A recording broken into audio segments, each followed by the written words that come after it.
প্রিয় দর্শক, স্বাগত জানাচ্ছি আগামীর বাংলাদেশ অনুষ্ঠানে। আশা করি আপনারা ভালো আছেন, সুস্থ আছেন। আজকে আমাদের সঙ্গে অতিথি হিসাবে রয়েছেন আলফাজ আনাম, সহযোগী সম্পাদক দৈনিক আমার দেশ। রয়েছেন অ্যাডভোকেট কামরুল ইসলাম সজল, বিএনপির কেন্দ্রীয় জাতীয় নির্বাহী কমিটির সদস্য, সাংগঠনিক সম্পাদক জাতীয়তাবাদী আইনজীবী ফোরাম। আবার তিনি আরেকটা দায়িত্ব পেয়েছেন নতুন, সেটা হলো বিএনপির জাতীয় নির্বাচন পরিচালনা কমিটিরও উনি সক্রিয় সদস্য। আপনাদের দুজনকেই স্বাগত জানাচ্ছি। জাতীয় সংসদ নির্বাচনের দিন অনুষ্ঠিত হবে গণভোট, এবং গণভোটে হাঁ ভোট দিতে সরকারের পক্ষ থেকে একটা জোরে সোরে প্রচার শুরু হয়েছে। আগামী 12ই ফেব্রুয়ারি সংসদ নির্বাচনের সঙ্গে সঙ্গে মানুষ যাতে গণভোটেও ভোট দেয়, এ ব্যাপারে অনেকগুলি কর্মসূচি নিয়েছে এই সরকার, আপনি জানেন। এটা নিয়ে কিন্তু কিছুটা রাজনৈতিকভাবে আলোচনা, সমালোচনা, তর্ক বিতর্ক রয়েছে, কে গণভোট চায়, কে চায় না। আলফাজ আনাম, আমরা জানি যে ফ্যাসিস্ট বিরোধী রাজনৈতিক দলগুলো সবাই কিন্তু আলটিমেটলি সংস্কারের পক্ষে, কিন্তু সব দল সংস্কারের পক্ষে সরবে বা সক্রিয়ভাবে মাঠে নামছে না কেন? না, মাঠে নামছে না, আসলে তো নির্বাচনী প্রচার শুরু হয়নি। আর প্রধান যে রাজনৈতিক দল এখন বিএনপি এবং জামাত ইসলামী, বিএনপির মহাসচিব কিন্তু গতকাল বলেছেন যে তারা ভোটের পক্ষে। নজরুল ইসলাম খান বলেছেন, অর্থাৎ বিএনপি তার অবস্থান পরিষ্কার করছে। এখন প্রশ্ন হচ্ছে ক্যাম্পেইনটা যখন আনুষ্ঠানিকভাবে নির্বাচনী প্রচারণা শুরু হবে, তখন আপনি দেখবেন যে রাজনৈতিক দলগুলোর যে ক্যাম্পেইন পলিসি, প্রত্যেকটা দলের তো ক্যাম্পেইন পলিসি থাকবে, সেখানে নিশ্চয়ই আমরা আশা করি যে বিএনপিরও হ্যাঁ ভোটের থাকবে, এবং সেই রকমই তারা ইঙ্গিত দিয়েছেন। এখানে একটা সমস্যা হচ্ছে যে এই যে আপনি প্রশ্নটা করলেন, এই প্রশ্নটা আসলো কেন? আসলো এই কারণে যে বিএনপি তো একটা নানামুখী লোকজনের সমাবেশ ঘটে বিএনপিতে, যেটা তার প্রতিপক্ষ এখন যে রাজনৈতিক দল, তারা তাদের যে রাজনৈতিক বোঝাপড়া তাদের নেতাকর্মীদের সাথে ক্যাডার বেজ হওয়ার কারণে মেসেজটা দ্রুত যায়, এবং তাদের একমুখী একটা রাজনৈতিক দল। বিএনপিতে বহুমুখী চরিত্র থাকে, ফলে এখানে অনেকেই এইরকম সোশ্যাল মিডিয়াতে হয়তো ক্যাম্পেইন করছে যে হ্যাঁ ভোট দিলে আমাদের লাভ হবে না, লস হবে। দেখা যাবে তারা হয়তো বিএনপির মূলধারার কেউ না, কিন্তু এই যে ডিবেটটা তোলা, এইটা বিএনপিকে একটা প্রশ্নবিদ্ধ করে ফেলা আর কি। তো এইটা থাকবে না যখন বিএনপি তার মূল ক্যাম্পেইন শুরু করবে, এবং সেখানে যদি তারা হাঁর পক্ষে কথা বলে, তাহলে এটা হবে না, এবং এটা ব্যাপকভাবে সাড়া পড়বে। আর অন্য রাজনৈতিক দলগুলো তো অলরেডি হাঁর পক্ষে মতামত দিয়েছে। তারপরে সরকারের প্রচারণা আছে, রাজনৈতিক দলগুলো তো আপনি ধরেন তারেক রহমান যদি একটি সমাবেশে হ্যাঁর পক্ষে বলে, তাহলে তো মেসেজ ক্লিয়ার। এটা তো খুব জটিল একটা পরিস্থিতি নয়। এটা হচ্ছে ক্যাম্পেইনের আগে এক ধরনের বিতর্ক সোশ্যাল মিডিয়ায় কেউ কেউ তোলার চেষ্টা করছে, এটা বড় কোনো সমস্যা হবে বলে মনে হয় না। অ্যাডভোকেট কামরুল ইসলাম সজল, আমরা দেখছি যে মাঠ পর্যায়ের, যেটা উনি বলছিলেন, বিএনপির কোনো নেতা নায়ের পক্ষে ভোট দিতে বলছেন, এবং এই কারণে কিন্তু বিতর্কের জন্ম হয়েছে। কিন্তু গতকাল দলটির স্থায়ী কমিটির সদস্য নজরুল ইসলাম খান পরিষ্কার বলেছেন যে গণভোটের পক্ষে হলো বিএনপি, মানে হায়ের পক্ষে বিএনপি। এবং এরপরেই কিন্তু এই আলোচনাটা একটু থিতিয়ে গেছে একজনের কথাতেই মূলত। আমরা দেখলাম যে গতকাল থেকেই সোশ্যাল মিডিয়া আবার প্রচারণার ধরনটা অন্যরকম পাল্টে গেছে। রাজনৈতিক বিশ্লেষকরা বলছেন যে হায়ের পক্ষে না থাকলে সেই দল আগামী নির্বাচনে যেমন ক্ষতিগ্রস্ত হবে, তেমনি ভবিষ্যতে এর দায় কেউ এড়াতে পারবে না। নিশ্চয়ই দায় কেউ নিবে না, নাকি?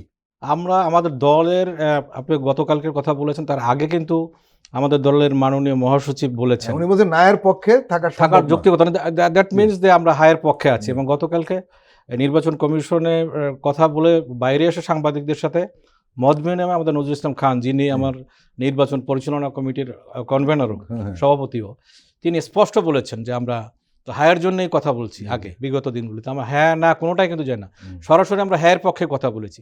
এখনও আমার স্ট্যান্ড হায়ের পক্ষে। সুতরাং আগামী নির্বাচনে, জাতীয় নির্বাচনের সাথে হ্যাঁ ভোটের পক্ষেও আমাদের বিএনপির পক্ষ থেকে মেসেজ তো অলরেডি দেওয়া হয়েছে।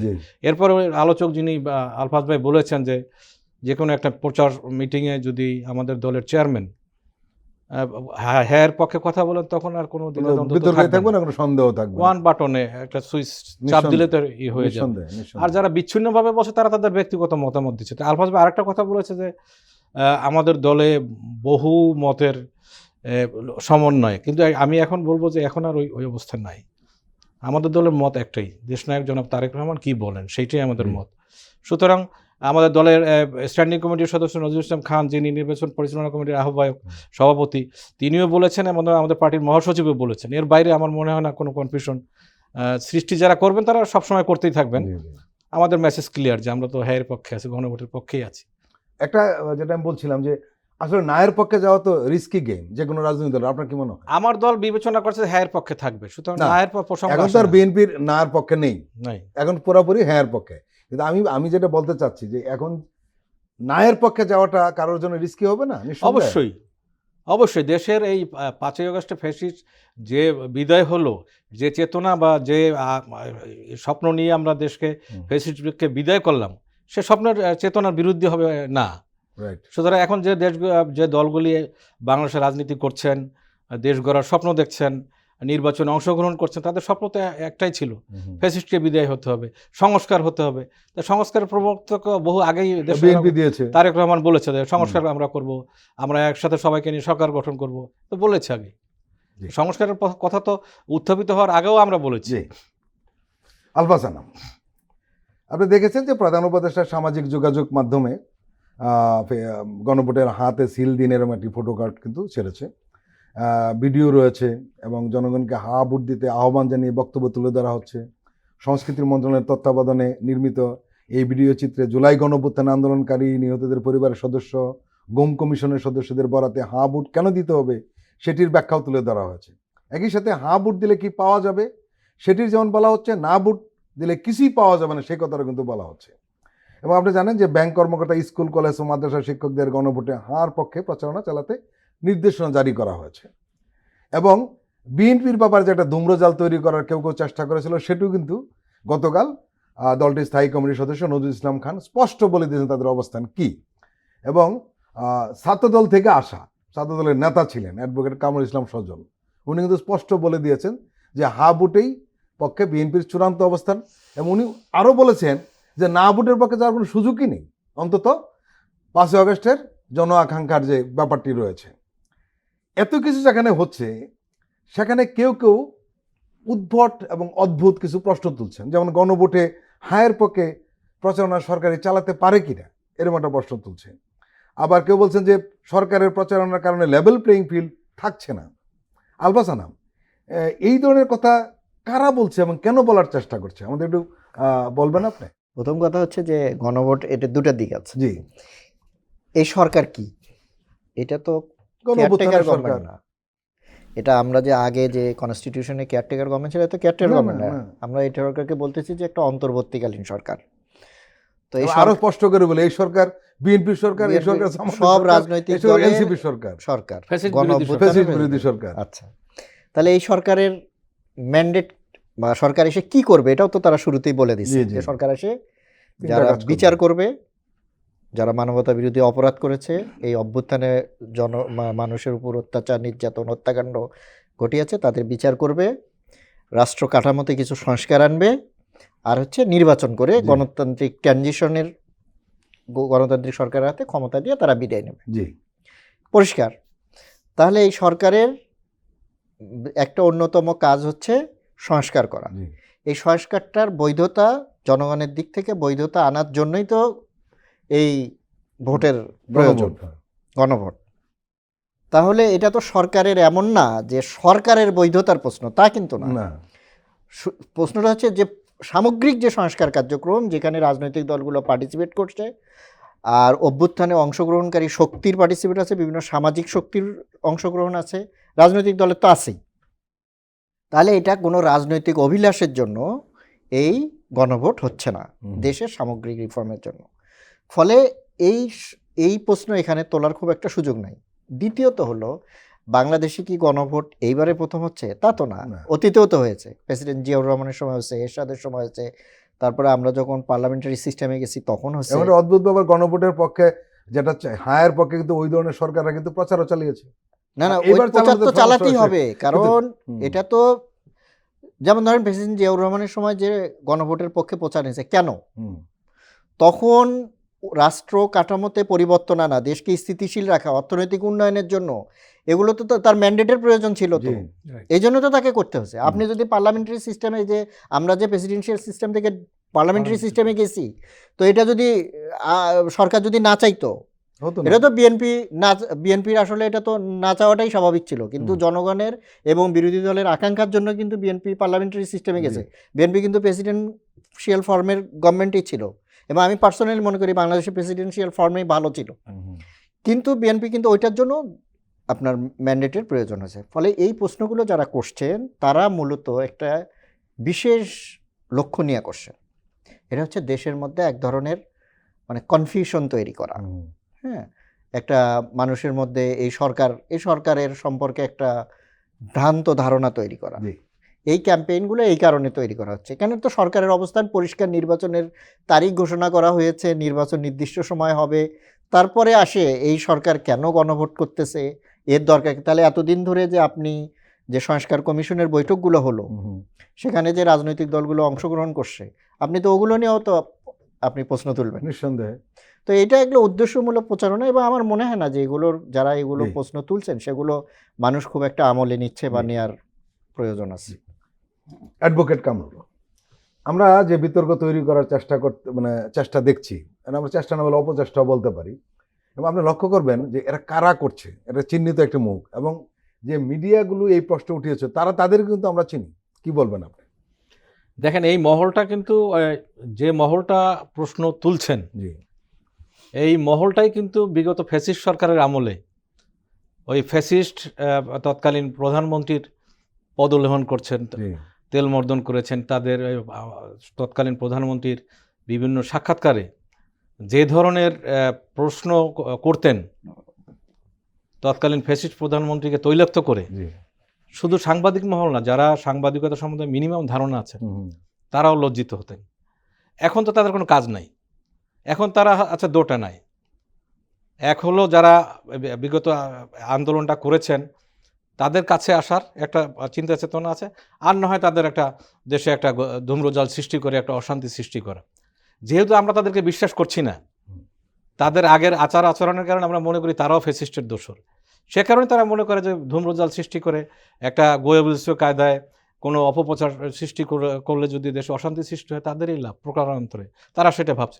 এ ব্যাপারে আমার মনে হয় জনগণও সচেতন আছে এবং রাজনৈতিক দলগুলোও সচেতন আছে। এ ব্যাপারে একটা ব্যাপারে তারা সবাই ঐক্যবদ্ধ আছে, সকল রাজনৈতিক দল, যে ধূম্রজাল কারা সৃষ্টি করছে, অপপ্রচার কারা করছে, তারা চিহ্নিত মহল, তাদেরকে আমরা চিনতে পেরেছি। একটা বিষয় সেটি হলো যে যারা ফ্যাসিস্টকে সবসময় একটা বৈধতা দেওয়ার চেষ্টা করেছে, একই সঙ্গে এই গণঅভ্যুত্থানের বিরুদ্ধে উস্কানি দিয়েছে, প্রচারণা করেছে, তারা বিএনপির মতো বড় দলে ভিড়তে চেষ্টা করছে, এটা খুব প্রকটভাবে আমরা লক্ষ্য করছি। কি বলবেন আপনি? শোনেন, আগে এটা ছিল রাজনৈতিক নেতাদের মধ্যে, দল বদলের সাথে সাথে, সরকার বদলের সাথে সাথে নিজের স্বরূপ পাল্টাতে হয় বা পাল্টানোর চেষ্টা করে। এখন এটা সাংবাদিকদের মধ্যে চলে আসছে, আমাদের সম্মানিত সাংবাদিক বন্ধুদের, যাদেরকে আগে সমাজে সবাই খুব রেসপেক্ট করে। দেখেন অলিগারও আছে, না অলিগারও তো আছে, অলিগাররা তাদের টাকা বাঁচানোর জন্য, অবৈধ অর্থ বাঁচানোর জন্য যদি মনে করে যে এই মুহূর্তে কোনোরকম সেফে থাকা যায় কিনা, কিন্তু আগে বেশিরভাগই ছিল রাজনৈতিক দলগুলির মধ্যে, কিন্তু সাংবাদিকদের মধ্যে একটা রেসপেক্ট ছিল যে আমরা সমাজের বিভিন্ন অন্যায় অনিয়ম নিয়ে কথা বলেন, সেটা উন্মোচন করেন, অপরাধ উন্মোচন করেন। কিন্তু এখন তাদের মধ্যে রাজনীতি ঢুকে গেছে, অর্থলিপ্সা ঢুকে গেছে, অনেক সবাইকে বলছি না আমি, এর মধ্যে সম্মানজনক সৎ সাংবাদিক রয়েছে যাদের এখন বিরল প্রজাতি প্রাণী, ওইভাবে বলবো না আমরা, তারা এখন ভালো থাকতে চাচ্ছে, নিরাপদে থাকতে চাচ্ছে, সেই জন্য তাদের বিগত দিনের যে আদর্শটা তারা ধারণ করে সেটাকে আপাতত স্ট্যান্ড বাই রেখে কোনো রকম সুযোগ সুবিধা নেওয়া যায় কিনা। আপনারা কি তাদেরকে আশ্রয় দিচ্ছেন এই অভিযোগ যদি ওঠে? আমার মনে হয় না। এ ব্যাপারে আমার দল অত্যন্ত সচেতন আছে এবং ভবিষ্যতে সচেতন থাকবে। কোনো সুবিধাবাদী এসে বা কোনো হাইব্রিড এসে, সাংবাদিক হোক, পলিটিক্যাল নেতা হোক বা অলিগার যারা বলছেন তারা হোক, দুর্নীতিবাজ হোক, আমার মনে হয় না আমাদের নেতা তারেক রহমানের নেতৃত্বাধীন দলে কোনো সুযোগ করতে পারবে। তিনি অত্যন্ত সচেতন এবং সতর্ক। প্রিয় দর্শক, আমরা এখন একটি বিরতি নিচ্ছি, আপনারা আমাদের সঙ্গেই থাকুন।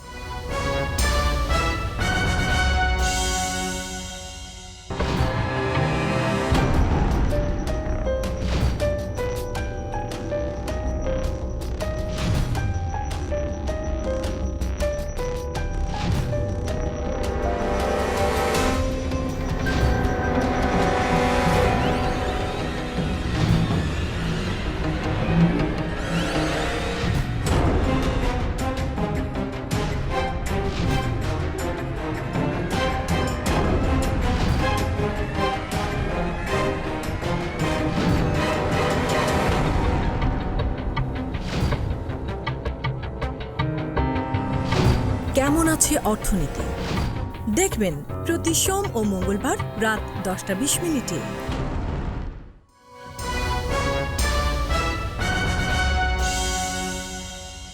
আবারও স্বাগত আগামীর বাংলাদেশ অনুষ্ঠানে। আজকে আমাদের সঙ্গে আলোচনায় রয়েছেন আলফা সানাম, সহযোগী সম্পাদক দৈনিক আমার দেশ, রয়েছেন অ্যাডভোকেট কামরুল ইসলাম সজল, বিএনপির কেন্দ্রীয় নির্বাহী কমিটির সদস্য, সাংগঠনিক সম্পাদক, জাতীয়তাবাদী আইনজীবী ফোরাম।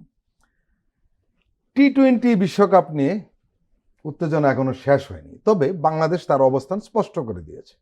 আপনি জানেন যে আইসিসির সঙ্গে বাংলাদেশের একটা বিসিবির একটা মিটিং হয়েছে এবং সেখানে পরিষ্কার বলে দিয়েছে না, সেটা হলো ভারতে বাংলাদেশ খেলতে যাবে না। এবং এখানে নিরাপত্তার প্রশ্নটা এসছে, কারণ যেহেতু একসময় কিন্তু আইসিসির একটা রিপোর্ট আছে কদিন আগে দেওয়া, যে ভারতে সবার জন্য নিরাপত্তাটা কেমন, সেখানে কিন্তু বাংলাদেশের ব্যাপারে বলা হয়েছে তারা নিরাপত্তার কিছুটা হুমকির মুখে রয়েছে এবং তারা ভেন্যু পরিবর্তনের কথা বলেছে। এবং আলোচনা কিন্তু শেষ হয়নি, মাত্র শুরু হলো। আপনার কাছে আমার প্রশ্ন, এটা নিয়ে ওই যে সেই একই গণভোটের মধ্যে কিছু লোক বোঝানোর চেষ্টা করছে যে না গেলে কি হবে, অমুক তমুক, কিন্তু এখানে শুধু নিরাপত্তা নয়, এখানে মর্যাদার প্রশ্নটাও চূড়ান্তভাবে সামনে এসছে। আলফা সানাম, বাংলাদেশের এই যে অনর অবস্থান, এটাকে আপনি কিভাবে দেখছেন? না, এটা অনর অবস্থান না, এটা তো খেলোয়াড়দের নিরাপত্তার প্রশ্ন, তাই না? এখানে অনর অবস্থানের তো কিছু না। আইসিসি নিজের রিপোর্টেই বলতেছে তাদের সিকিউরিটি থ্রেট আছে। তা আমি এরকম একটা অবস্থার মধ্যে তো খেলোয়াড় পাঠাতে পারি না। দুই হলো যে পুরো ভারত জুড়ে বাংলাদেশিদের বিরুদ্ধে একটা মানে ব্যাপক ভিত্তিক প্রপাগান্ডা চলছে। বাংলাদেশি সন্দেহে ভারতীয় নাগরিকদের পেটানো হচ্ছে, তাদের নির্যাতন করা হচ্ছে। এই রকম একটা পরিস্থিতিতে আমরা তো সেখানে খেলোয়াড়দেরকে পাঠাতে পারি না। সেফটি সিকিউরিটির প্রশ্ন আছে। শুধু তো খেলোয়াড় যাবে না, তার সঙ্গে আরো অনেক কর্মকর্তা যাবেন, দর্শক যাবেন। ফলে আমাদের জন্য এই মুহূর্তে ভারতে খেলার কোনো সুযোগ নেই, এটা সম্ভব না। এটা তৃতীয় স্থানেই হওয়া উচিত, তাদের তো অসুবিধা তো নাই। এখানে ভারত কেন আমাদের উপর চাপ প্রয়োগ করবে? ভারত কি পাকিস্তানে খেলতে যায়?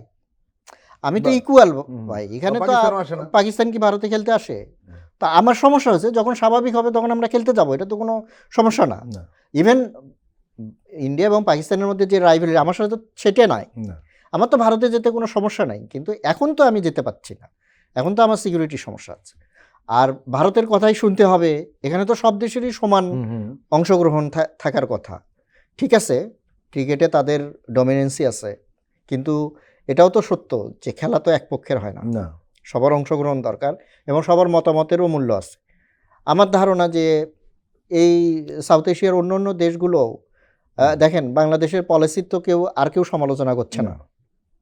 অন্য কোনো ক্রিকেট বোর্ড কি বলছে যে বাংলাদেশের প্লেয়াররা খেলতে আসবে না, আমরাও খেলতে মানে এরকম তো কেউ বলেনি। তার মানে এটার একটা জাস্টিফিকেশন আছে।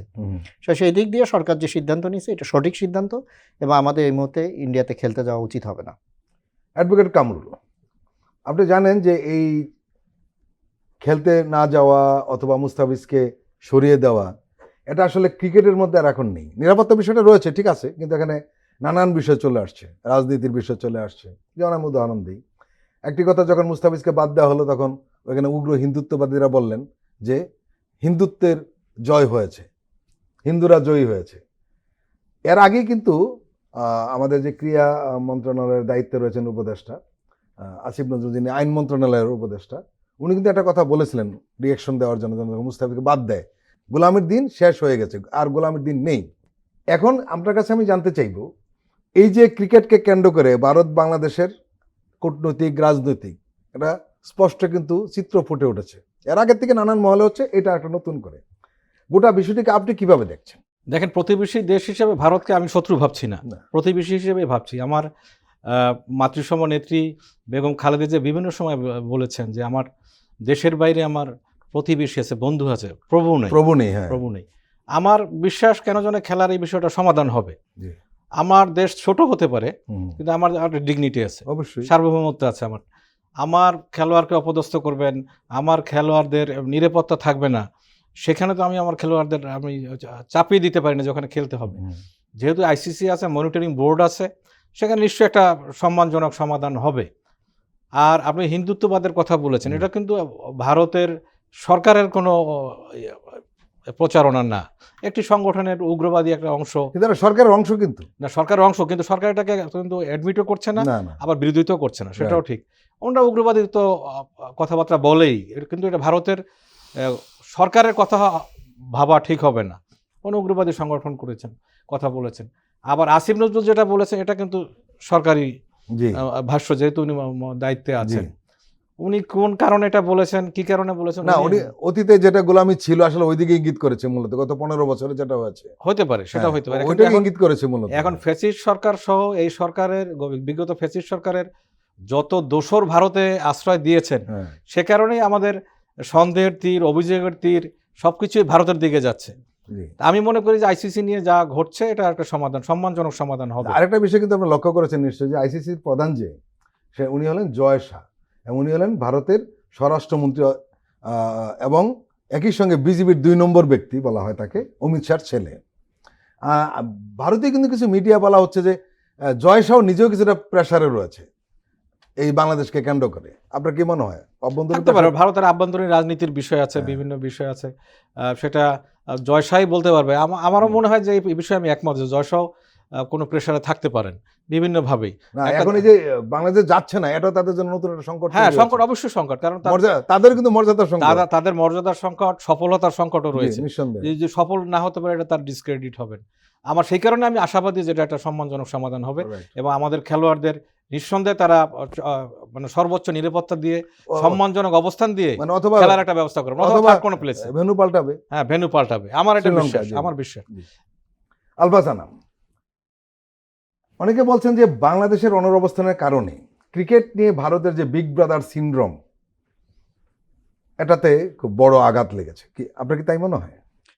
না, এখানে বিগ ব্রাদার সিনড্রোমের চেয়েও আমার মনে হয় যে ভারতের আভ্যন্তরীণ রাজনীতিতে বাংলাদেশ কার্ডটা খেলা হচ্ছে আর কি।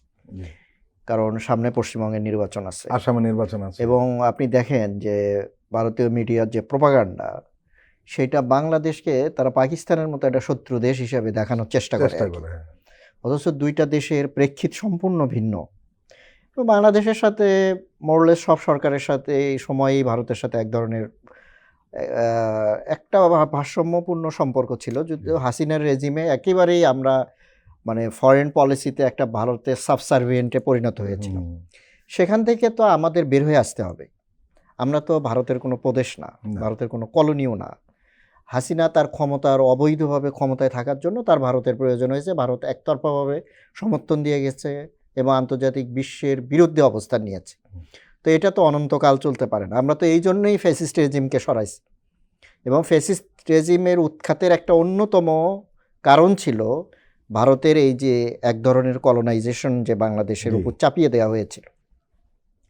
ভারতকে এই বাস্তবতাটা বুঝতে হবে যে বাংলাদেশ আর ওই রেজিমে ফিরে যাবে না। কিন্তু ভারতের নীতি নির্ধারকদের মনস্তত্ত্বে একটা সমস্যা দেখা দিয়েছে। তারা বাংলাদেশ নিয়ে যখনই ডিল করছেন, তারা হাসিনা রেজিমের সাথে কম্পেয়ার করছেন যে আমি আগে কি পাইতাম, এখন কি পাই। এটা তো আর কখনোই বাংলাদেশ পাবে না, সে যেই হোক, এই সরকার তো থাক, পরের যে ডেমোক্রেটিকভাবে ইলেক্টেড যে গভর্নমেন্ট আসবে, তাদেরকে জন আকাঙ্ক্ষার দিকে লক্ষ্য রেখেই তো ফরেন পলিসি ঠিক করতে হবে। এবং ভারতকে একতরফাভাবে সুযোগ সুবিধা কোনো সরকারই আর দিতে পারবে না। বাংলাদেশের মানুষ দেখে গেছে যে ভারত বহুভাবে বাংলাদেশের আভ্যন্তরীণ রাজনীতিতে জড়ায় পড়ছিল, যেগুলো আমরা আশা করিনি। বাংলাদেশের প্রধান রাজনৈতিক দল, তার মুখপাত্র, তাকে আপনি আপনার দেশে গুম করে নিয়ে যাওয়া হয়েছে। এইটা বিএনপি তো মানে একটা নমনীয় অবস্থান গ্রহণ করছে। অন্য কোনো দেশ হলে, অন্য কোনো রাজনৈতিক দল হলে এইটা ভারতকে দায়ী করত প্রকাশ্যে, কেন আমার দলের নেতা আপনার দেশে পাওয়া গেল। এখানে যারা গুম করছে তার সাথে তো ভারতের ইনভলভমেন্ট আছে নিঃসন্দেহে। তো এগুলো ভারতের এই যে সরাসরি আমাদের দেশের আভ্যন্তরীণ রাজনীতিতে নাক গলানো, হস্তক্ষেপ করা এবং হাসিনাকে টিকিয়ে রাখা, এর একটা এইভাবে যেভাবে সে বাংলাদেশকে চালাছে এক সময় হাসিনাকে পেছন থেকে সমর্থন দিয়ে, ভারতের নীতি নির্ধারকদের মনস্তত্ত্বে ওইভাবেই তারা বাংলাদেশকে দেখতে চায়। আর যখনই বাংলাদেশ এইভাবে সাড়া দেয় না, সাড়া দেওয়া কারো পক্ষে আর সম্ভব না, তখন ওখানকার জনমতকে বাংলাদেশ একটা তাদের এনিমি রাষ্ট্র হিসেবে ট্রিট করার চেষ্টা করে। এই খেলা নিয়েও এই ঘটনাগুলো হয়েছে। বাংলাদেশের প্লেয়াররা তো আগেও ভারতে খেলেছে। এইরকম সিকিউরিটি সমস্যা তো হয় নাই। আবার আপনি ঠিক করে দিচ্ছেন মোস্তাফিজ খেলতে পারবে না, এটা তো হয় না। আপনার তো ওই যেটা আপনি বলছেন বিগ ব্রাদার অ্যাটিচিউড, এই অ্যাটিচিউড এখন বাংলাদেশে কাজ করবে না। কারণ প্রত্যেকটা দেশের জনগণের শক্তি বড় শক্তি, এবং এই জনগণের শক্তিকে ইগনোর করার ক্ষমতা নাই। ভারতকে এই বাংলাদেশ সম্পর্কিত এই বাস্তবতা মেনে নিয়েই দুই দেশের সম্পর্ক ঠিক করতে হবে। অ্যাডভোকেট কামরুল, আমরা জানি যে 5ই আগস্ট শুধু ফ্যাসিস্ট সরকারের পতন ঘটেনি, ভারতীয় আধিপত্যবাদেরও পতন ঘটেছে। এবং আপনি নিশ্চয়ই লক্ষ্য করেছেন ভারত কিন্তু এখন পর্যন্ত 1.5 বছরের বেশি সময় হয়ে গেল সেই ঘটনাকে এখনও কিন্তু স্বাভাবিকভাবে মেনে নিতে পারছে না। এবং আপনি জানেন যে কোনো প্রতিবেশীর সঙ্গে ভারতের কিন্তু সম্পর্ক ভালো নয়, বরঞ্চ দিন দিন এই সম্পর্কের আরও অবনতি ঘটছে। এমনকি নেপালের মতো হিন্দু রাষ্ট্র, সেখানে তাদের অবস্থানটা আরও তলানিতে। কেউ কেউ বলছেন যে ক্রিকেট নিয়ে ভারত যে ধরনের একটা বড় ধরনের সফট পাওয়ার হিসাবে কাজ করত ক্রিকেটকে কেন্দ্র করে, সেই ক্রিকেটও কিন্তু ভারত একা হয়ে যাচ্ছে। কারণ পাকিস্তান এবং বাংলাদেশ মিলে কিন্তু প্রায় 40 কোটি দর্শক, এটা বিরাট একটা সংখ্যক। এবং আপনি নিশ্চয়ই দেখেছেন যে IPL-এর এখানে সম্প্রচার বন্ধের ঘটনায় সেখানে কিন্তু ব্যবসায় একটু সংকট তৈরি হয়েছে। কারণ বিজ্ঞাপনদাতারা মূলত একটা মার্কেট আছে, বাংলাদেশের বড় মার্কেট নিঃসন্দেহে। এই যে ভারত নিজের কারণেই, নিজের স্বভাবের কারণে, নিজের পররাষ্ট্র ভুল নীতির কারণেই যে একা হয়ে যাচ্ছে সব দিক থেকে, গোটা বিষয়টিকে আপনি কিভাবে ব্যাখ্যা করবেন? না দেখেন, আলফাজ ভাই একটা খুব ইম্পর্টেন্ট কথা বলছেন যে ভারতের যারা সরকার চালাচ্ছেন তাদের একটা মনস্তাত্ত্বিক সমস্যা হয়ে গেছে। তারা মনে হয় আগে যেটা ভেবেছে বিগত সরকারের আমলে যে বাংলাদেশ একটা ছোট্ট দেশ, এটা আমাদের অনেকটা প্রভিন্সের মতোই, সেভাবেই চালিয়েছেন। এবং তৎকালীন ফ্যাসিস্ট প্রধানমন্ত্রী কিন্তু বলেছেন যে ভারতকে আমি যা দিয়েছি সারা জীবন ওদের মনে রাখতে হবে। তাই বুঝতে পারেন যে কি পরিমাণ দিয়েছে। তৎকালীন পররাষ্ট্রমন্ত্রী বোধহয় একটা হাস্যকর কথা, স্বামী স্ত্রীর সম্পর্ক। এখন ওখানে স্বামীকে স্ত্রীকে সেটা বলেনি। তৎকালীন সময় প্রধানমন্ত্রী ছিলেন আমাদের মহিলা, এবং ওখানে তো পুরুষ প্রধানমন্ত্রী আছেই, নরেন্দ্র মোদী।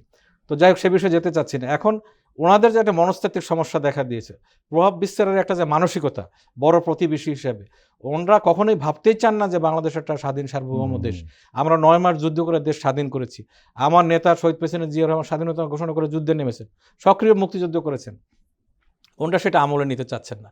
গত 5ই আগস্টের পরে ওনাদের সে প্রভাব আস্তে আস্তে কমে আসছে, অনেকটা একদম 2 থেকে 3% চলে আসছে 100 থেকে। কিন্তু ওনাদের মানসিকতা কিন্তু ওইভাবে পরিবর্তন হয় না। বাংলাদেশের জনগণ যেভাবে সচেতন হয়েছে, ওনারা সেইভাবে অসচেতন হয়ে রয়েছে। দেখেন, ওনাদের সাথে নেপালের সম্পর্ক খারাপ, পাকিস্তানের সম্পর্ক খারাপ। এখন বাংলাদেশের জনগণ সচেতন হয়েছে। বাংলাদেশে কোনোভাবেই ইন্ডিয়ার প্রভুত্ববাদ পছন্দ করছে না। তারা চাচ্ছে যে প্রতিবেশী হিসেবে থাকুক, বড় প্রতিবেশী হিসেবে। মালদ্বীপের সাথে সম্পর্ক খারাপ, ভুটানের সাথে সম্পর্ক খারাপ, চায়নার সাথে সম্পর্ক খারাপ, অনেকটা একঘরে হয়ে গেছে। শ্রীলঙ্কা একই অবস্থা। তো ওনারা এই মানসিকতা বেশি দিন থাকবে না, এটা তাদের মনস্তাত্ত্বিক সমস্যা। এবং ক্রিকেটও ওনারা ভেবেছিলেন যে ওনারা যা বলবেন তাই হবে। সে পর্যায়ে হয়তো এটা বিগত ফ্যাসিস্ট সরকারের থাকলে হয়তো এটা অন্যভাবে আমরা পুষিয়ে নিতেন বা মানিয়ে নিতেন, যে বলেছে ঠিক আছে মোস্তাফিজ খেলার দরকার নেই। কিন্তু এখন সেই পর্যায়ে নাই। এখন বরঞ্চ এটা এই সরকার মেনে নিলে এই সরকারের বিরুদ্ধে আন্দোলন হবে, আমাদের ডিগনিটির প্রশ্ন, সার্বভৌমত্বের প্রশ্ন। তো আমার মনে হয় ওনাদের মনস্তাত্ত্বিক সমস্যা, এটা ওনাদের পরিবর্তন করতে হবে। আদারওয়াইজ ভারতেও কিন্তু সচেতন জনগণ রয়েছে যারা এগুলো পছন্দ করছেন না, তারা এখানে প্রতিবাদ করবেন এবং প্রতিবাদ করছেন অনেক। এবং অনেক জায়গায় কথা উঠেছে, হ্যাঁ, অনেক কলামিস্ট ওখানকার টিভিতে কথা বলছে যে না, এটা ঠিক নেই। তৎকালীন সময় ফ্যাসিস্ট সরকারের আমলেও কিন্তু ওখানকার যারা বিবেকবান, সুশীল, যারা দেশের ভালো চায়, সার্বভৌমত্ব চায়, অন্যের ইন্টারফেয়ার চায় না, তারাও কিন্তু কথা বলেছেন যে ওনাদের এই পলিসি ঠিক না। অন্য দেশের স্বাধীনতা, সার্বভৌমত্ব নিয়ে এই আভ্যন্তরীণ বিষয় নাক গলানো ঠিক না। আমরা প্রতিবেশী, বড় প্রতিবেশী ঠিক আছে, কিন্তু আমরা সেইভাবেই অন্য একটা স্বাধীন সার্বভৌম রাষ্ট্রের সাথে যেভাবে ট্রিট করা দরকার সেভাবেই করা উচিত। এটা ওনাদের মনস্তাত্ত্বিক সমস্যা। আমার মনে হয় ওনাদের সমস্যা ওনাদেরই সমাধান করতে হবে, আদারওয়াইজ এর ফলাফল ভোগ করতে হবে না আভ্যন্তরীণভাবেই। প্রিয় দর্শক, আমরা আবার একটি বিরতি নিচ্ছি, আপনারা আমাদের সঙ্গেই থাকুন।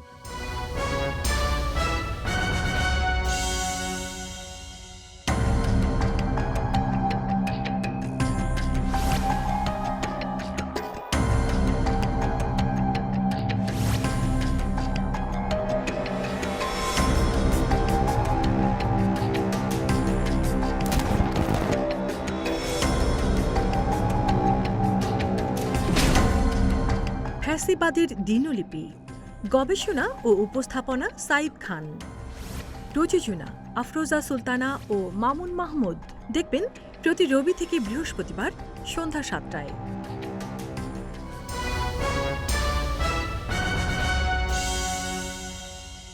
আবারও স্বাগত আগামীর বাংলাদেশ অনুষ্ঠানে। আজকে আমাদের সঙ্গে আলোচনায় রয়েছেন আলফাজ আনাম, সহযোগী সম্পাদক আমার দেশ, রয়েছেন অ্যাডভোকেট কামরুল ইসলাম সজল, বিএনপির কেন্দ্রীয় নির্বাহী কমিটির সদস্য, সাংগঠনিক সম্পাদক, জাতীয়তাবাদী আইনজীবী ফোরাম। আলফাজ আনাম, আপনি নিশ্চয়ই দেখেছেন যে গতকাল প্রধান উপদেষ্টার সঙ্গে জাতিসংঘের মানবাধিকার যে প্রধান মানবাধিকার বিষয়ক যে হাই কমিশনার ভলকার তুর্কের একটা টেলিফোনে আলাপ হয়েছে এবং সেখানে অনেকগুলি কথা এসছে। এর মধ্যে একটা বিষয় প্রফেসর ইউনূস বলেছেন, নির্বাচনকে ঘিরে ভুয়া তথ্যের এক ধরনের বন্যা দেখা যাচ্ছে। বিদেশি গণমাধ্যমের পাশাপাশি বিভিন্ন স্থানীয় সূত্র থেকে এসব তথ্য ছড়ানো হচ্ছে এবং তিনি বলছেন যে যা নির্বাচন প্রক্রিয়ায় একজন নেতিবাচক প্রভাব ফেলতে পারে বলে সরকার উদ্বেগ প্রকাশ করেছে এবং এ ব্যাপারে জাতিসংঘের সহযোগিতা তারা চেয়েছে, বাংলাদেশ সরকার চেয়েছে। এখন প্রশ্ন হলো যে কেউ কেউ বলছেন যে জাতিসংঘকে যুক্ত করা একটা আন্তর্জাতিক মহলে নির্বাচনের গ্রহণযোগ্যতা বাড়ানোর কৌশল সরকার নিয়েছে কিনা, কি বলবেন? না, প্রথম হচ্ছে যে এটা কৌশল না, এটা তো আগামী বাস্তবতা। আগামী দিনে বাংলাদেশ শুধু না, আমার মনে হয় যে এই যে সোশ্যাল মিডিয়ার যে অপব্যবহার, তার মোকাবেলার জন্য এগুলো আন্তর্জাতিক সংস্থাগুলো সহযোগিতা লাগবে। আর একটা হচ্ছে যে এক্ষেত্রে আমাদের রাজনৈতিক দলগুলোকে সক্রিয় হতে হবে, যে সোশ্যাল মিডিয়া যে লিটারেসি, যে আমি কি করতে, রাজনৈতিক দলের কর্মীরা কি করতে পারে কি করতে পারবে না, মানহানিমূলক কথা, উস্কানি ছড়ানো কারো সম্পর্কে, সেটা যে দলেই হোক, নীতিমালা থাকা এক ধরনের নীতিমালার চেয়েও বড় কথা হলো যে কর্মীদেরকে শিক্ষিত করে তোলা, একটা গাইডলাইন দেওয়া, বা এই যে সমাবেশগুলো হওয়া বা কর্মী বৈঠক যখন হবে সেখানে বলা যে না, তোমরা এই ধরনের কাজগুলো করবা না। এটা কিন্তু সহজেই করা সম্ভব যদি পলিটিক্যাল পার্টিগুলোর আন্তরিকতা ঠিক থাকে আর কি, যে না আমরা এই পরস্পরের প্রতি কি ধরনের ভাষা ব্যবহার করব, কিভাবে, প্রতিযোগিতা তো থাকবেই, কিন্তু এটা যেন একটা নোংরামোর পর্যায়ে না যায়, মানহানিকর পর্যায়ে না যায়। এজন্য কর্মীদের একটা সোশ্যাল মিডিয়া লিটারেসি দরকার, শিক্ষিত করা দরকার। এইটা ভবিষ্যতের জন্য দরকার, শুধু নির্বাচন না। এটা কিন্তু দেশের মধ্যে একটা ঝামেলা হয়েছে, ফটো কার্ড ব্যবহার করে যে প্রচারণা মূলধারার মিডিয়া জায়গায় চালাচ্ছে, এটা একটা সংকট কিন্তু। কারণ একটা বক্তব্যের অ্যাডভোকেট কামরুল একজন রাজনীতিবিদ, উনি একটা সেন্টেন্স বলেছেন কিন্তু ওই সেন্টেন্সের সাথে আগের সেন্টেন্সের লিংক আছে, টুইস্ট করা হচ্ছে, কিন্তু ওইটা বাদ দিয়ে শুধু অ্যাডভোকেট সজল কি বলেছেন সেটাতে ফটো কার্ড ছেড়ে দিল।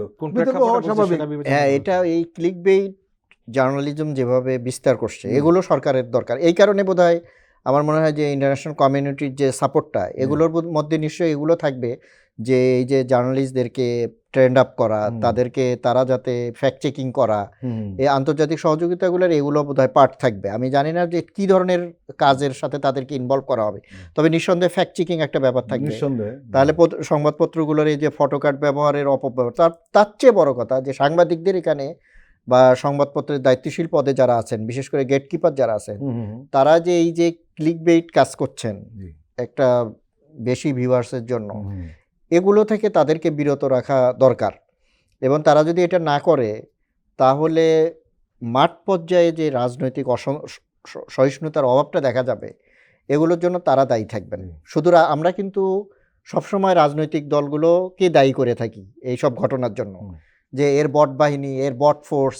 তো বড় বট ফোর্স হচ্ছে বাংলাদেশের এই মিডিয়া। হ্যাঁ, এই মিডিয়াগুলোর উপর আমি মনে করি যে পলিটিক্যাল পার্টির চাপ সৃষ্টি করা উচিত, যে ভাই তোমরা আমাদের সাথে পার্টিজান হওয়ার দরকার নেই, তুমি তোমার কাজটা করো। এখানে কিন্তু দেখেন এর ফলে যেটা হয় যে রাজনৈতিক দলগুলো বিপদে পড়ে, মানে কাজটা করে ক্লিকবেইট বা এই বেশি মাত্রায় দর্শক পাঠক আনার জন্য পলিটিক্যাল পার্টিগুলো করে, কিন্তু এর মূল সমস্যাটা তৈরি হয় রাজনৈতিক দলগুলোর মধ্যে। কারণ কর্মীদের মধ্যে ডিভিশন তৈরি হয়, বিভিন্ন রাজনৈতিক দলের কর্মীদের মধ্যে একটা তিক্ততার সম্পর্ক তৈরি হয়, এবং এটা মূল যে প্রচারণা, আপনি যে রাজনৈতিক আসল যে প্রচারণা, সেইটাকে ব্যাহত করে, পেছনে পড়ে যায়। কারণ আপনি দেখবেন যে এই সোশ্যাল মিডিয়ার ব্যবহার তো অ্যালগরিদমের ভিত্তিতে হয়, যে যেটাতে ইন্টারেস্ট তার কাছে তো সেটাই যাচ্ছে বারবার। এখন আপনি বিএনপি সম্পর্কে বানোয়াট একটা কথা লিখলেন, তো এটা তো বহু লোক শেয়ার করতেছে, বহু লোক দেখছে। আবার জামাত সম্পর্কে কাউন্টার আরেকজন এটা দিয়ে দিল, তো থার্ড পার্টি, কিন্তু দুই দলের কর্মীদের মধ্যে একটা অসহিষ্ণুতা তৈরি হলো। এই জন্য আমাদের মনে হয় যে মিডিয়া লিটারেসিটা এবং সোশ্যাল মিডিয়া লিটারেসিটা মিডিয়ার কর্মীদের উপর বেশি বাড়ানো দরকার। সেই ক্ষেত্রে যদি ইন্টারন্যাশনাল কমিউনিটি হেল্প করে সেটা ভালো। আরও একটা দিক আছে যেটা সম্ভবত ইউএনের প্রয়োজন হবে, সেটা হলো আমরা দেখছি যে পার্শ্ববর্তী দেশ থেকে বাংলাদেশ বিরোধী প্রোপাগান্ডা, ফেক ছবি, সেই ব্যাপারে মাইনরিটি নির্যাতনের নাম করে ভুয়া ছবি দেওয়া, ইন্ডিয়ার ছবি বাংলাদেশের বলে চালানো, এগুলো ওই ইন্ডিয়া থেকে ব্যাপক মাত্রায় হচ্ছে আর কি। ফলে যার একটা প্রভাব বাংলাদেশে তো হচ্ছে, ইন্টারন্যাশনাল কমিউনিটির মধ্যেও আপনি টুইটারে ইন্ডিয়ার একটা বাড়ি জ্বালানোর ছবি, আপনি বাংলাদেশে মাইনরিটির বাড়ি জ্বালানোর ছবি বলে প্রচার করছেন। ফলে এইটা সরকারের বা বাংলাদেশের ইমেজ ক্ষুণ্ণ করছে। এইটা বন্ধ করার জন্য ইউএন বা অন্য যে আন্তর্জাতিক সংস্থাগুলো আছে তাদের সহযোগিতার প্রয়োজন আছে। আরও প্রয়োজন আছে। এই কারণে আমি একটু বলি একটা মিনিট, সেটা হলো দেশ শুধু ইন্ডিয়া না, দেশের বাইরে থেকে তো ব্যাপক নেগেটিভ প্রচারণা হচ্ছে। ফ্রান্স থেকে হচ্ছে, আমেরিকা থেকে হচ্ছে, অন্য রাষ্ট্র থেকে হচ্ছে, এবং অশ্লীল প্রচারণা, অশ্লীল অবাস্তব প্রচারণা, এগুলি তো বন্ধ করা উচিত। এগুলো কিন্তু দেশে উস্কানি দিয়ে মব সৃষ্টি হয়। সুতরাং সে কারণেও জাতিসংঘের সহযোগিতা তো লাগবেই। এই কারণে সরকার। অ্যাডভোকেট কামরুল, আমি আপনাকে স্টুডেন্ট লাইফ থেকে চিনি, আপনি এখন আইন পেশায় রয়েছেন, কিন্তু আমি জানি যে গণমাধ্যমের লোকদের সঙ্গে আপনার একটা ঘনিষ্ঠতা আছে, ইচ্ছে করে না, এমনি হয়েছে, হয়তো ক্যাম্পাস কেন্দ্রিকতার কারণে হতে পারে। যে কথাটা বলছিলেন আলফাজ আনাম, যে মূলধারার গণমাধ্যম কর্মীরা অনেকে পার্টিজান হয়ে যাচ্ছে। এখন ধরুন একজন সাংবাদিক প্রথম পরিচয় দিয়ে আমি ছাত্রদল করতাম অথবা আমি শিবির করতাম, এইভাবে পরিচয় দেওয়ার প্রবণতা রয়েছে। এবং আপনি নিশ্চয়ই লক্ষ্য করেছেন, আপনি নিজেও দেখেন যে আপনাদের কাছে অনেক সাংবাদিক যায় যারা প্রথম তার দলীয় পরিচয় দেয়, কিন্তু বলতে পারতো যে আমি সাংবাদিকতা করি, অমুক পত্রিকায় কাজ করি বা অমুক মিডিয়ায় কাজ করি, এটা পেছনে পড়ে যায়। এবং এই পেছনে পড়ে যাওয়ার যে সাংবাদিকতার পরিচয় পেছনে দলীয় পরিচয়ের সামনে আনার কারণেই কিন্তু সংকটগুলি তৈরি হয়। এখন যেটা ফটোকার্ডের কথা বলছিলাম আমরা, এটা কিন্তু কাজটা কারা করছে? মূলধারার সাংবাদিকরা করছে।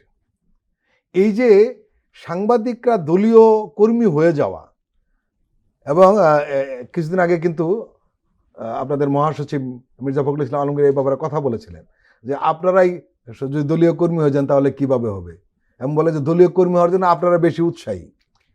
যেহেতু আপনি আইন পেশা থাকা সত্ত্বেও আমি বলছিলাম যে আপনি মিডিয়ার লোকদের চ্যানেল জানেন, যোগাযোগ আছে আপনার, এবং সেই যোগাযোগটা অনেক ঘনিষ্ঠ। এই গোটা বিষয়টিকে আপনি কিভাবে দেখেন? আমার কাছে অত্যন্ত একটা দুঃখজনক এবং একটা পেইনফুল একটা বিষয়। দেখেন, দুইটা পেশাকে মানুষ খুব সম্মান করে, একটা হলো সাংবাদিক আর শিক্ষক। আমি ব্যক্তিগতভাবে সাংবাদিক এবং শিক্ষকদের রাজনীতির বিরুদ্ধে, একদম বিরুদ্ধে। তারা ওই ইনস্টিটিউট নিয়ে আপনারা আপনাদের অধিকার নিয়ে কথা বলেন, ওয়েস বোর্ড নিয়ে কথা বলেন, বা আপনারা যে কোনখানে অসম্মানিত হচ্ছেন সেগুলো নিয়ে কথা বলেন। এ ব্যাপারে সবার কিন্তু অনার আছে। আর সাংবাদিক বিষয়টা কিন্তু ব্যাপক ব্যাপ্তি। একটা সাংবাদিক দেখলে, অনেক সাংবাদিক দেখলে বা পেশাজীবী সাংবাদিক দেখলে শ্রদ্ধায় কিন্তু মাথা অবনত। এটা আমি মেনটেন করি, সাংবাদিকদের আমি খুব পার্সোনালি রেসপেক্ট করি, যে কারণে আপনি বলেছেন যে আমার সাথে সম্পর্ক ভালো। কিন্তু এই যে দলীয় পরিচয় দেওয়া, এটা কিন্তু নতুন সৃষ্টি হচ্ছে না যে আপনি ফ্যাসিস্টের পরে এইটা হয়েছে, সেটা কিন্তু না। আপনাদের মধ্যে লোভ লালসা ঢুকে গিয়েছে, এটা বাস্তব সত্য। বিগত সরকারের আমলে, এরশাদ সরকারের আমলে, এমনকি আমাদের সরকারের আমলে কেউ কেউ পরোক্ষভাবে সুবিধা এনেছে, এবং বিগত সরকারের আমলে সেগুলি একদম নগ্নভাবে হয়ে গেছে। এখন প্লট দরকার, ফ্ল্যাট দরকার, তারপর হলো চিকিৎসার টাকা দরকার, পুরস্কার দরকার, এগুলো সব কিন্তু একদম পার্সু করে নেওয়া হয়েছে। যার যোগ্যতা নাই সেও জাতীয় পুরস্কার পেয়েছে, যার যোগ্যতা আছে সে পিছিয়ে গেছে।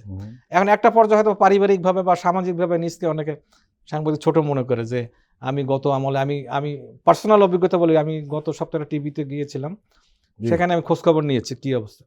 তো সেখানে এবার ওপেন উন্মুক্ত কথা, গত ফ্যাসিস্টের আমলে এরা বেনিফিট পেয়েছে, আমরা বেতন পাই নাই, আমাদের বেতন দিত না, আমাদের চাকরি থেকে বরখাস্ত করার চেষ্টা করা হয়েছিল, সেই পেইন দুঃখের কথা বলছিলেন। তো এটা আগে থেকে চলে আসছে। তো আমি এই টকশোর মাধ্যমে বিনীতভাবে অনুরোধ করবো সাংবাদিক বন্ধুদের যে আপনারা আপনাদের পেশাগত পরিচয়ে নিজেরা বড় হন, সেটা আপনাদের জন্য সম্মানজনক হবে। জনগণ আপনাদের সম্মানজনক অবস্থানে দেখতে চায়। এই লোভী, এই প্লট দেওয়া, ফ্ল্যাট দেওয়া, অথবা দল ক্ষমতায় আসলে এক্সট্রা বেনিফিট নেবেন, সন্তানের স্কলারশিপ নেবেন, এটা থেকে আমার মনে হয় মহান পেশা এটার সাথে যায় না। এই মহান পেশা এটা যায় না। আমি এই জন্য আমার নিজের পেইন খুব কাজ করে, আমি আসলে বেদনা হতো। এটা উচিত না। অ্যাডভোকেট কামরুল ইসলাম সজল এবং আলফাজ আনাম, আপনারা দুজনে আমাদের দীর্ঘ সময় দিলেন, আপনাদেরকে আন্তরিক ধন্যবাদ। ধন্যবাদ। প্রিয় দর্শক, আজকের অনুষ্ঠান আমরা এখানে শেষ করছি। আপনারা ভালো থাকবেন, সুস্থ থাকবেন। আল্লাহ হাফেজ।